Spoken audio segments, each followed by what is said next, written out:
देश के मंत्री सलाहकार जब त्यागी बलिदानी होते हैं तब देश में राम राज्य और स्वर्ण युग कायम होता है।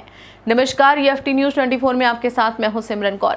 जीवन, घर, समाज, राष्ट्र में सुख और संपन्नता लाने का सरल आध्यात्मिक उपाय बताने वाले उज्जैन के पूज्य संत बाबा उमाकांत जी महाराज ने सत्संग में चंद्रगुप्त और चाणक्य के वृतांत के माध्यम से बताया कि जिस देश में मंत्री त्यागी, बलिदानी और ईमानदार होते हैं उस राज्य में राम राज्य जैसी व्यवस्था होती है और वो युग स्वर्ण युग बन जाता है। आप भी सुनिए भारतीय इतिहास की ये गौरवमयी घटना पूज्य महाराज जी के श्रीमुख से।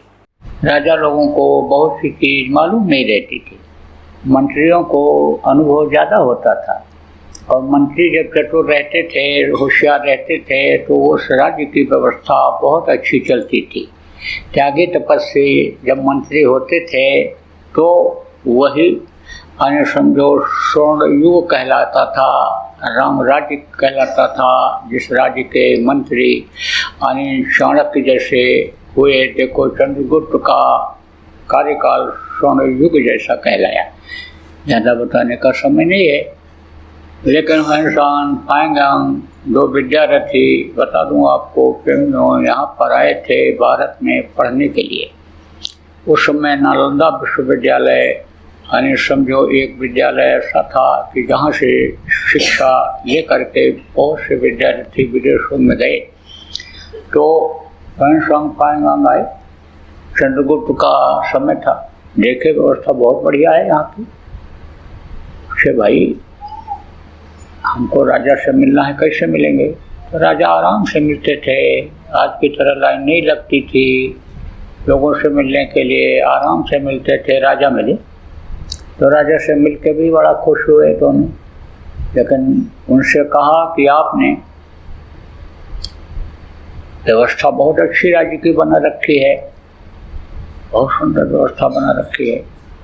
तो कहा हमने नहीं बनाया, हमारे मंत्री ने ये व्यवस्था बनाई, इसका श्रेय हमारे मंत्री को है। कौन है मंत्री? चाणक्य। अब पूछ कर चले आए, लोगों से पूछा भाई चाणक्य कहाँ मिलेंगे? तो कहा कि नदी के किनारे कुटी बना करके रहते हैं वो, उनके पास चले जाओ। वहाँ नदी के किनारे वहाँ कंडा वगैरह रखा होगा, गाय बंधी होंगी और झोपड़ी होगी, झोपड़ी में वो रहते हैं, वहाँ मिल जाएंगे तुमको। वे दोनों गए। शाम का वक्त हो गया था, अंधेरा हो रहा था और वो दीपक जलाए हुए कुछ लिख रहे थे।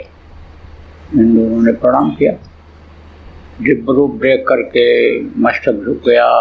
उन्होंने बैठने का इशारा किया, इन्होंने अपना परिचय दिया। बोले कैसे आए आप? दोनों विद्यार्थियों ने कहा मैं कुछ आपसे जानने सीखने के लिए आया हूँ। तब उन्होंने कहा अच्छा ठीक है बैठो। तो जो काम कर रहे थे उसको उन्होंने पूरा कर दिया थोड़ी ही देर, और जो दीपक जलाए हुए थे उसको बुझा दिया और दूसरा दीपक वहीं रखा हुआ था उसको जलाया और फिर इनसे बात किया। बहुत प्रभावित हो गए दोनों विद्यार्थी, लड़के बाहर के थे।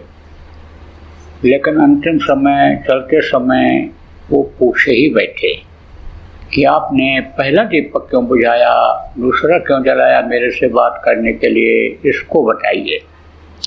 तब उन्होंने कहा कि जब तुम आए थे तो हम राज्य का काम कर रहे थे, तो राजकोष का तेल जला रहे थे, और जब तुमने कहा हम आपसे सीखने आए हैं, आपसे हम अपने निजी जानकारी की बात करेंगे, तब हमने राजकोष का तेल जलाना उचित नहीं समझा। फिर हम आपको मेहमान मान करके और अपनी मेहनत की कमाई जो हमको मिलती है उसका तेल जलाना उचित समझा। मंत्री जब इस तरह के त्यागी हुआ करते थे तो देखो वही चंद्रगुप्त का समय स्वर्ण युग कहलाया, इतिहास में नाम पड़ा हुआ।